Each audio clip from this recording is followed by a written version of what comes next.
So then there was some other going on, and then we got to the 10 o'clock hour for our next monologue. And this was with Drew McIntyre, who came out and thanked the fans. We did it. He thanked the fans for praying so hard, and now it's going to be him versus Seth for the world title at WrestleMania. And he's such a great, smart ass. And you don't often find a guy that size, that big, that can make smart assery work. But it is like a fucking loudmouth prick like me, right? But he's making smart assery work.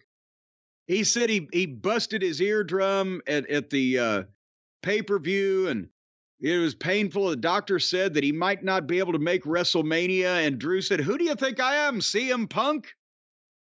And he sat cross-legged down in the ring and mocked Punk. So that's going to be a great program when Punk gets back. And he even said that he knows that Punk is straight edge, so he drank twice as much to celebrate after the big win. And then he calls out Seth, and Seth comes out, and Seth was more sing-songy and silly Seth. Say that 3 times fast. She sells seashells by the seashore. Seth was more sing-songy, silly Seth than he has been lately, but McIntyre's point was that he doesn't understand why Seth is involved with Cody and the Bloodline and The Rock and that whole thing, because when he's the champion, he is not going to care if SmackDown's on fire. He's just going to take care of himself.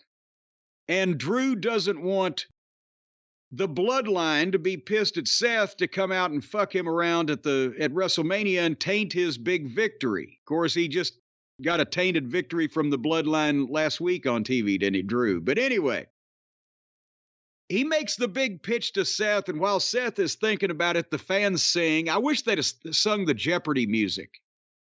Instead of, whoa, whoa, whoa, shouldn't they have gone, ding, ding, ding, ding, ding, ding, ding, ding.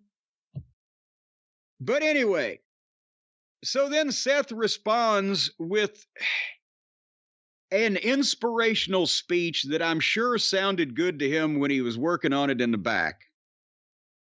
Some risks are worth taking. Drew, you might be right. All those things might happen. I might get fucked over by the Bloodline, and they might, but what if you're wrong? Because then he goes on this long, drawn, I felt empty inside till I had my daughter, and now he's become more honorable of a fucking human being, and taking down the Bloodline is bigger than us. I think I bought the heels fucking pitch over the babyfaces pitch here. Didn't you?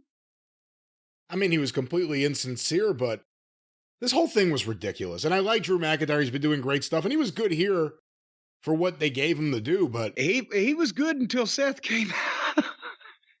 And Rollins has been good lately with the serious stuff.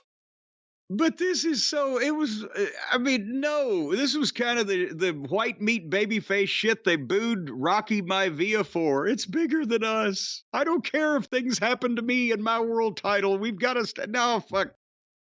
It was too long and dramatic and blah. You know, Drew is going to get over as a fucking smart-ass heel because now he's entertaining when he speaks, and also because most people would say, well, you know, you're right.